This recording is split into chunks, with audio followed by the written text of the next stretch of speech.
There can be only one podcast, and may it be the Princess of the Universe. Hi, folks, I'm Matt, and we are running through the Highlander TV novelization book series. And this is the fourth book I'm going to be reviewing. It's called Measure of a Man. Now, before I go into this, I want to say that I wish there was more Highlander merchandise. I have a Watcher pendant that came with one of the VHS tapes collection a long time ago. It was a free little gift. It was hard to track down. Finally found one for a decent price on eBay. That thing is not hard to find. I mean, not easy to find. And sometimes not expensive, sometimes not cheap either. But the one I found was really cheap because they are like little, just easy little throwaway pendants. But I started thinking, how come when I go to Comic Cons, you see, I see never-ending story amulets. I've gotten one. I've got a never-ending story book cover for my iPad a long time ago, which I thought was really cool. I don't know where that cover is now, but it looked like the outside of the never-ending story. So people do, fans and really talented people of the arts make stuff up. there's stuff for every little niche genre. But it seems like when it comes to Highlander, no one made crap. I mean, they sell blades, maybe. A guy making swords who has a Highlander-like sword. But you never did anything else. I mean, there may be some Highlander t-shirts too, but what I'm talking about is like those little neat little things like jewelry. Man, I would love, if I would never get a tattoo, but if I did, it'd be a Watcher tattoo on my wrist. Come on, get out of here. It's the only tattoo you should get. That's the only tattoo I'd probably be proud of, but I wouldn't get it. It'd be really cool. Maybe get one of those temp tattoos. Watcher on my wrist. I'd love that just for a few days. Then it goes away. Not a tattoo guy. But anyway, if I was, it'd be a Watcher tattoo on my wrist. If I had to get one, if someone said, hey, you have to get one tattoo, that would be what it is. The next one would be like a big giant rainbow on my stomach, so I'd look like that Cheer Bear from the Care Bears. I just poke out my stomach and go, Care Bear stare. I'm kidding about that part. But anyway, but I don't know, man. I was like thinking, why aren't there more Watcher merchandise or Highlander merchandise, or there can be only one? There could be some fun things they can make. And I don't know, maybe I'm looking at the wrong place. Maybe I'm not looking at the right place. But I looked everywhere for Watcher pendants or Watcher memorabilia. Now, Watcher pendants, I think there was one featured in the show. It was a big old metal pendant back in the 1300s, 1200s. The old-timey Watcher had it on him to prove that he was a Watcher, I guess before tattoos were invented. I don't know. But I think it would have sold like hotcakes, man. I started thinking about that. I said, man, they need to make more Highlander stuff. I mean, yeah, Highlander is an IP that's not being used that much. Sure, it had a few comic books come out recently, and it's never going to get a reboot in movies, it feels like. I mean, you hear the rumor every couple of years they're going to reboot Highlander. They're going to reboot Highlander. Well, it doesn't look like they're ever going to reboot Highlander. Highlander seems to be just a defunct franchise. Right now, their fan site, like I've talked about before, it looks like looks like exactly from 1991, and it hasn't changed since. When the internet was born, someone made a Highlander fan site. That is the same Highlander fan site today. Whoever runs it is still operational. People still post on it. I mean, these Highlander fans are weird. Why would you keep going to this fan site that no one goes? I mean, it feels like the mid-90s. It feels like you have to hit dial-up internet to just access this website. Now, of course, who am I talking? Because I go there. I don't go there frequently, but I go there every once in a while to check out what's new because there's always someone talking about something. And to be honest, the topics are interesting because they've been talking about stuff that I'm actually interested in rediscovering. You think, man, they should have been talking about this a long time ago. Nope, they just keep bringing up different subjects and talking about different things. So, hey, yeah, go for it. It's the same few people, I think, who are running the site now or just being on the site, but that they still post on the site is really weird because you don't see people post on sites anymore. Like before chat rooms, there are the bullet board rooms, and that's really what all these are, just bullet rooms. And you can just add something or like something or PM someone a question, which I've done before. I signed up, got my little username and everything. It's just really dumb. It looks really cheap. There's nothing really good on it. I mean, I say that and I go there all the time, but I mean, there's one guy, man, I'd love to get to know this guy and bring him on the podcast because he seems to know everything Highlander. But the stuff that he posts is very interesting, but people are posting different things and just enjoying the series. So there's obviously this diehard fan base that's just starving for something. And I don't think the comic books are delivering. I think they should start making more novels. What Would it hurt to make more Highlander TV show novels? I don't know. Now, of course, convincing someone to bring back a dead, quote-unquote, dead franchise is going to be something, but I don't know. To me, it just feels like they could be doing a lot more with this Highlander IP. All right, anyway, let me get on to, you know me, I always got to digress during these reviews here. But let's get on to Measure of the Man. Now, in Measure of a Man, I'm not even kidding you, in the forward, there is a little note about, the book the author's writing. And she said this was inspired by when she read Scimitar. It takes place 2 years after that book. And I was like, oh, F. Except I didn't say fudge. I was like, no. And that's when I started doing a little research. Was Scimitar really that loved? It was. Everyone loved Scimitar. For what reason? I have no idea. But it was when she read Scimitar, she was just, inspired by it to write Measure of a Man. That right there told me this book is going to suck. Now, I looked at the cover and thought, this doesn't look very exciting. But then when I read this book, okay, let's get into this. First off, I need to apologize. When I read Scimitar, I got it mixed up with Measure of a Man. In Scimitar, it's just Duncan on a World War I mission the entire time in the desert, out in the desert, living his life. He doesn't encounter another immortal. I got confused with that Sultan kind of mortal. It's in Measure of a Man. It's not in Scimitar. But those two books take place 2 years in between each other. So that's why I got them mixed up. But and let me go back to Scimitar real quick. Duncan's trying to complete a mission, is what he's trying to do. And then a guy that he met at the very beginning of this mission, never mentioned again until 8 pages in, he fights and kills. So it's basically just a World War I out in the desert, novel. It's garbage. Okay, now the story where he finds someone in the desert who is killing these young immortals, and kind of training them. I remember who it is now. I got that when I read this. When I looked over Measure of Man, I was like, "Oh, I got these two confused," because it does take place, like I said, within the same era. And after Scimitar, the events of Scimitar are mentioned in this. So continuity, people, woohoo, celebrate!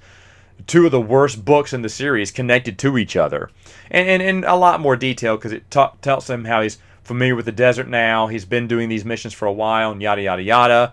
I think the war is over now.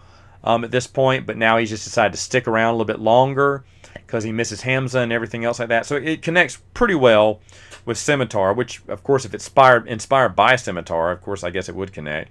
But anyway, the Sultan guy is called Machiavelli. Yes, Machiavelli from history. History, remember Machiavelli. Maybe you don't. But conqueror, well-renowned. He wrote some books and everything. Educate yourself. Anyway, so I checked it out. It was, I think they're intending to say this is the real Machiavelli, because Machiavelli is he's a man who's just obsessed with himself. He has servants serve him. He kills them when it pleases him. Basically, he says he releases them on missions, is what he tells the rest of his people, and they're never coming back. That's because he killed them. Well, he's just really a jerk. But a long time ago, Duncan made an oath. He made an oath that he saved Duncan's life from something. He said, and Duncan goes, "I owe you my life," and he's like, "Well, promise never to kill me during the game." And so Duncan does. He makes the oath very quickly because he thinks Machiavelli is an honorable man. But then later on he finds all this stuff out about Machiavelli. And Machiavelli's like, well, you can't kill me because you made your oath. Remember, a Scottish, clansman like you always never breaks his word, right? And Machiavelli's smart because he knows Duncan is going to keep his word. So Duncan's pissed about that. So Duncan walks away. So, that, by the way, let me just pause right here. When I hear that hook in the storyline, I see where they're going with it. I agree with that. I was like, oh, wow, this is cool. Here's someone that Duncan thought was a friend. He took advantage of Duncan, right at the beginning. Said, oh, you like me? Okay, promise never to kill me. Promise you will never, in this game, you will never kill me. You and I will not face off. He said, you got it, buddy. And then, of course, finds out he was way wrong. This guy's a creep. And Duncan's kind of pissed, but just walks away. You're just not an honorable person, is basically what he says to Machiavelli. Now, even though he and Machiavelli are still kind of friends in a way, meaning you flash forward to the present day, he is playing a game of chess through fax. Yeah, fax machines were the big deal back then because the internet didn't really exist that much. I mean, it was around, but So he'd send him a fax and go, rook to pawn square 2 or whatever, and Duncan would send a fax back to him. They always played this chess game, even though he hadn't seen Machiavelli in some time. So maybe he still appreciates how smart Machiavelli is, but doesn't appreciate some of his methods, Kind of weird, but again, Duncan can't kill him because he made an oath. I like that. I like this tie, because now you're thinking, oh man, so he's probably going to do something heinous, but still remind Duncan, you have an oath. And now does Duncan break his word, a man of his word? I like the conundrum here, what we have going on. This is nice. This is the dilemma that our hero is facing in the novel. But it doesn't get any better. Anyway, so there are some immortals that come along. They're trying to goad Duncan into killing Machiavelli. I cannot remember why or who they were. It seems they're just nondescript immortals, but Duncan refuses to do that because he has a code. He has an oath. He must stick by his oath. Plus, it's basically, you don't talk to me, I won't talk to you. You do your own thing, Machiavelli, I'll do my own thing. Yeah, you fooled me. You caught me on my, clansman's oath of honor, but, you just stay out of my way. That's how you'll stay alive. That's basically what's going on, basically between the two. Anyway, Machiavelli is super dangerous. Why? This is where the book really dates itself. Because he controls inner information through the new thing called the interweb. The websites, the internets. Now, they don't really say it like that, but you can tell their knowledge is bad. Why? How? Because he can tap into your router and get your information from your router. You're like, okay. And that's how he gets in. He has all this information. He's constantly online with, I guess, America Online. He keeps stuff on CD-ROMs and floppy disk and stuff. He has a smorgasbord of secrets for the world because he controls the interweb computers, your routers. He can hack the router and whatever. It's very generic. It's like, obviously, this person just threw in a bunch of computer names. Probably asked someone about computers. Like maybe did a little bit of study, but obviously just started throwing things in there that sounded computery and made sense. But was lazy work. It feels so dated, and you're like, wait, how can he just tap into a router and get all the information in the world? Because all your routers, how would he store that? Oh, on CD-ROMs? I think you'd probably need more than 1 or 2 CD-ROMs to store this information. Obviously, she just didn't know the dimensions of what she was talking about here. She just thought, hey, it's cool because this online internet thing, and to be honest, not many of us knew what all it consisted of. So I bet this story was completely plausible back in the day when she first wrote it, but now you're like, oh, this makes no sense. It's obviously she's an ignorant person talking to other ignorant people about the internet. And of course, back then I probably would have bought it, back in the late 90s. I didn't know how the internet worked, so I probably thought, wow, he keeps all the information on a few CD-ROMs, which is not the case. But the point is, that's how he's such a threat to everyone. Now, in this book, I wrote this down here because I thought it was super cheesy, but I bet the author thought they were being just really witty and everything. Like, hey, guys, I know Highlander. Here's why. Machiavelli quotes the Prince of the Universe song. He said, Duncan, here we are, the princes of the universe. We can control the oh, here we are, the princes of the universe. Ha ha ha. He said the line from Prince of the Universe song. Yay. I'm sure people loved it, but I was like, oh, come on, that's stupid. And I mean, again, I think the author's like, yeah, accept me as a fan. But I think she falls in the same boat as the girl who wrote Scimitar. Because this is garbage. And it just doesn't feel like a fan wrote it. It's like, okay, what goes good? Oh, Queen, let me quote a Queen song in there. Okay, check. And like I said, the study that was done with the internet, not really impressive there. It seems like it was just haphazardly, lazily thrown together. Anyway, so let me go on. So Duncan has made this oath not to kill Machiavelli. Machiavelli's taking advantage of that. He's kind of taken up another girl into his wing, Samantha.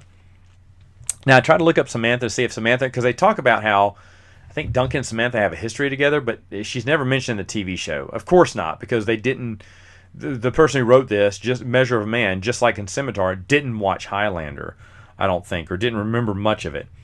But anyway, she's in Machiavelli's care, but Machiavelli will do whatever he wants with her, and Duncan doesn't want her to die. I think Samantha has betrayed Machiavelli for some reason. So she's captured by Machiavelli's right-hand man, who is Rufio. That's right. Insert hook joke here. Rufio. Rufio. And if you think about it, this is bad timing too, because it's obvious they thought Rufio was cool. I think because Hook came out not too long after this book came out. I'm thinking they saw Hook and said, Rufio, well, that's a cool name. I'm going to make that person the character in my book. And well, actually, when I hear Rufio, I think Hook. Did you think Hook or have you seen Hook? If you haven't seen Hook, educate yourself. Go see it. It's a fantastic movie. Robin Williams, Steven Spielberg, and Dustin Hoffman, who I didn't know was Hook for years. His makeup was so good. I mean, it's obvious it's Dustin Hoffman now, but back then I just had no idea that Hook was played by Dustin Hoffman. And I watched that tons of times as a kid. I knew who Dustin Hoffman was. It was only way later in life. Probably past college when I finally realized, holy crow, that's Dustin Hoffman. And everyone looked at me like, yeah? I said, I just never saw that before. I mean, it fooled me. It's just, he doesn't sound like Dustin Hoffman. I mean, he does now, I guess, now that I can hear it. But, I mean, he just, and sometimes when I'm watching it, I still forget it's Dustin Hoffman. I watched it not too long ago. I was like, oh, yeah, that's Dustin Hoffman. Yeah. I mean, it's just really good character, really good makeup and everything. But anyway, when I hear Rufio, yeah, I think Hook too. And it's obvious you were influenced by Hook, a movie that had come out recently or in the past few years. You say, I'm going to put that in a book one day. And now you did it. Hooray, congrats to you. Terrible name for an immortal henchman. So, anyway, the book is coming to a close. Don't worry, there's not much of this horribleness left. And this is where it gets horrible. So, Duncan is trying to save Samantha. Now, she's in one of these hotel rooms. He knows that Rufio, Machiavelli has given Rufio the green light to go ahead and kill her. Duncan does not want her dead. He's like, Machiavelli, tell me where she is. I'm serious. Tell me where she is. So Machiavelli says, okay, Duncan, I'll tell you where she is. I'll let you have a chance to spare her, to get her life, even though he wants her dead. Because they have this weird respect for each other. Because Machiavelli is an intellectual man, as is Duncan too. So he goes, okay, but if I tell you, he said, before I tell you, I want you to right here, right now, renew your oath. Because you can save her. Of course, he's like, if she dies, he went, no, you can save her. There's time to save her. He said, but you renew your oath to me right here and there. I want to hear you renew that good old Scottish oath that you will never lay a hand on me. Because he knows he's ruffled Duncan's feathers a little bit. They've crossed paths finally. And he just wants to make sure Duncan MacLeod won't kill him. Because Machiavelli's not dumb. Machiavelli is a smart guy. Even though he's taken a lot of quickenings, they don't have much experience, so he doesn't have that much power. He does not fight immortals. He runs away, when he can. And he knows he has no chance against Duncan. So, he can tell Duncan is pretty mad, pretty cheesed off at him right now. And he's thinking, you know what? I don't want to, make you, I don't want to have you renege on your promise with me about not killing me. So I want you to hear that. I want to hear that oath one more time. So Machiavelli gives him the oath, and he tells him what room she's in. Well, of course, he busts in. It's too late because Samantha's already broken free of her bonds and actually killed Rufio. So, oh no, I think Duncan comes in and kills Rufio. Maybe that's what it is. I don't think she does. So Duncan comes in, kills Rufio. I can't remember. Either way, Rufio's dead. Samantha's okay. Now, this happens because she's in one of the rooms right next to where they're talking. So, Duncan, if you would have kicked down just one or two more doors, you would have found her. But he didn't know, I guess, that. So I can kind of buy that. But anyway, he goes in. I mean, this is the last few pages of the book. Just like Scimitar just kind of ended. This is how this book just had this long, boring, drawn-out, nobody cares story. And then it ends. Because what happens, and I think I didn't count the pages, but it's probably in the last 8 pages, He chops off Rufio's head, then calls out Machiavelli down the hallway and kills him too. Machiavelli's like, wait, you promised you wouldn't kill me. You're breaking your oath.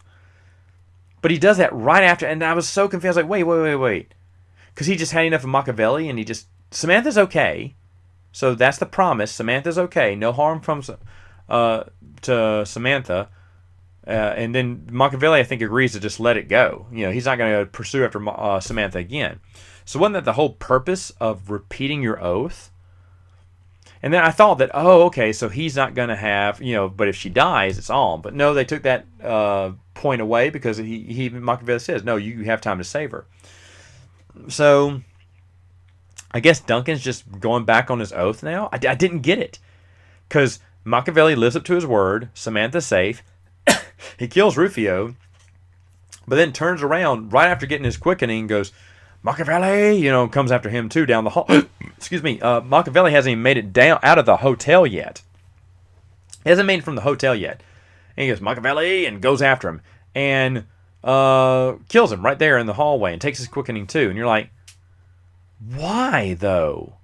And it just seemed, it's anticlimactic. Obviously she didn't know how to write a fight scene, because Duncan dismantles Rufio in no time flat.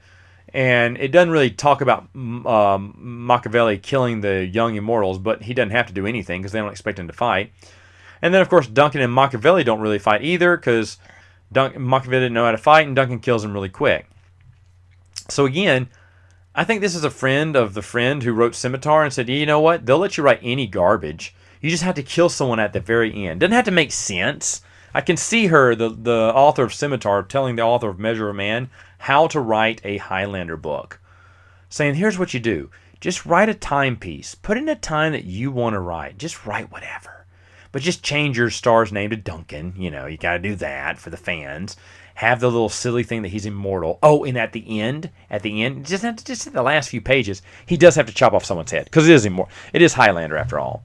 And she's like, okay, that's weird. Chop off someone's head. Maybe I'll have my little kid write that. And so she writes her little time novel piece of what she wants. Arabian Nights, because I guess they both love Arabian Nights or whatever. They want to write an Arabian Nights story. This is the only way they can do it.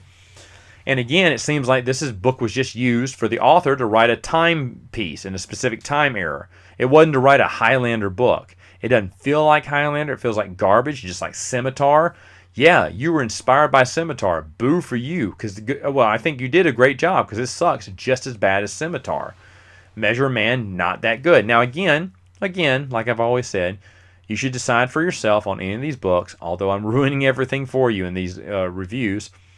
Go ahead and try it out. But I don't see the point, again, of Duncan renewing his oath, only to go back on it like 2 minutes later. I mean, literally, not that much time has passed because Machiavelli says, oh, you were right there. It's that door. He busts the door down, slaughters Rufio. Samantha, you okay? Yes? Okay. Machiavelli, now you're dead. And he goes after Machiavelli. It's like Pac-Man swallowing a Pac-Man pellet and just eating all the ghosts all at once. Just tracking them down one half second after the next, It's a good feeling to have. But if you're a Highlander or you're the lady writing this, you're like, okay, let me just get these beheadings off. I really don't want to write about beheadings, so I'll just do it at the very end of the book. And that's what it was. What I hate about some of these books. It seems like it took forever to get to the fight. And when the fight scene came, it wasn't that epic. Where in the TV show, it's always epic to see them fight. Of course, it's a build up to the fight, duh. But the fight's always big. And you can make fights in a novelization good. I just don't think they got the right talent. Now, again, I don't know what decision making went in on who got to write what. I mean, they do all in their forwards or afterwards or whatever, their little dedication. They all seem to be very thankful for Highlander, a series they all love. They all seem to, or they actually paid lip service to it, I should say, that they're all fans of the series. But my question is, well, if you're fans of the series, why aren't you writing it? Like Jennifer Robertson, I believe that she cherished every episode and was an avid super fan. Because back then, the internet wasn't that big a deal, and you couldn't find all this kind of stuff online. So you had to keep a record for yourself. And whether she went through and watched all the Highlander TV shows again, or just was a super fan that always loved talking about them, she was probably on that old 90s website I told you about earlier all the time. But someone like her, yes, she's a true fan. She writes, she has the flow of the series. You can tell, oh, this sounds really good. This sounds like it. And I could see Scotland the Brave, I could see play out as an episode. I want every book to be like that. Measure the Man plays out to where you're just confused the whole time about what's going on. Why is nothing happening? Is there a buildup? Who's the villain? And then you find out the last few pages, he chops off their head. That's it. Thanks for sticking around, folks. Thanks for sticking around and watching my, desert, Arabian Nights fan fiction that I've always wanted to write but never could. But we finally found an idiot who will just pay us as long as we make it about some stupid immoral we don't care about. I'll quote the movie, the soundtrack to Prince of the Universe. That way people will think I'm legit. Now, again, when I looked up the popularity of these, I don't see many people talking about Measure of a Man. I did hear a few people talk about how Scimitar was just excellent, but Measure of the Man, I did not hear anyone singing its praises anytime soon. So Measure the Man, I think overall, as the fans are concerned, is a dud. So that's one you can safely assume there. But how did these people get in to write this book? That's what I want to know. Because who they pick? It is who you know. You have this group of people. Obviously, everyone wondered why. I'm going into Star Wars here for a minute. Why the Bantam era novels and the Del Rey novels hardly ever featured people who crossed over. Sure, you had some of the big ones cross over: Michael Stackpole, Aaron Alston, Timothy Zahn, but Kevin Janderson. Why did he get left out? Well, he obviously didn't have good relations with Del Rey as he did with Bantam. Bantam loved his stuff. Same thing with a few other authors I thought did a great job that were never asked to come to the Del Rey era. Anne Crispin is one. A.C. Crispin. Why wasn't she ever asked? Well, she was just part of that Bantam group and didn't have good connections. It is about who you know. Michael Stackpole even said this in a live Q&A once. It's because when he was trying to get Aaron Alston a job writing for Star Wars, and the story goes where he and Aaron were invited out to coffee by the publisher. The publisher asked, he didn't know who Aaron Alston was, but he knew Michael Stackpole. He wanted him to talk to him about writing more X-Wing books. And Michael wanted to say, yeah, but he wanted to give that job to Aaron, his buddy. And he said, all right, we'll bring Aaron too. We'll all have a coffee together. And Aaron goes, no, I don't drink coffee. And he goes off. Thank you. And then Michael Stackpole said later on, he came into the room because they were sharing a room. He said, Aaron, when the chief publisher of Bantam asks you if you want to go coffee, you go. He said, you don't have to order coffee. Order hot chocolate if you can't drink coffee. He said, but you always go. You don't pass up an opportunity like that. And Michael Stackpole said, Aaron sat there on the bed and hung his head and went, I know, Michael, I know. I screwed up. And then later on did accept a luncheon with the publisher, who did meet with him and liked Aaron and had him write books. And that's how Aaron also started making some money in Star Wars. So it is about who you know. I get that. But the person that I don't know what the publisher is right now. I didn't even look at that. But they obviously didn't know anyone good. I don't think. Jennifer Robinson was solid. She saw, and of course I'm saying this before I review all of them, but there's some other books that are really solid. But what were they thinking about? And mainly, if I'm not mistaken, besides the last book, which is written by it's a bunch of short stories written by different people, but I believe these authors are all women. There's nothing wrong with that. I know Highlander, the TV show, it works so well on so many levels because people watched it, women watched it because they were in love with Duncan MacLeod of the Clan MacLeod. That's why they loved that show. And it did have romance in it, and he did go to, it is romantic. He goes to different time eras and falls in love, and ooh, they love that. Well, guys love it too because he's carrying around a big hawking sword. He can chop someone's head off every episode. That's nice. So you have something there you have some eye candy for the ladies and some eye candy for the guys too when you talk about beheadings and fights and sword fights and everything. So honestly, Highlander is a great idea because it gives you the best of both worlds. It doesn't sway to one to the other. I think that's why it worked a lot. Now, obviously, a lot of women love the show, and so I get why they had all women write the books. And like I said, someone like Jennifer Robinson, fantastic job. I wish she would have written more. And a few of the other authors, I wish they would have written more. But then some of them, you're like, I don't even know if you were that big of a fan. And now, again, I didn't do all my homework on each one of these authors to find out what all they'd written. I only went by one, Jennifer Robinson, who I knew. And the rest of them, I was like, okay, whatever. But it was just odd that this went through the publisher and they thought this was good. It's like, really? It doesn't feel like an episode. I thought they'd send it back and say, rewrite this. Our fans are going to eat us up on this. But fans were just so desperate for stories, it appears, that they would accept anything. And that's what they did. But you should not be as accepting as Measure of a Man. Again, this is cheap. I think I paid $2.50 for it.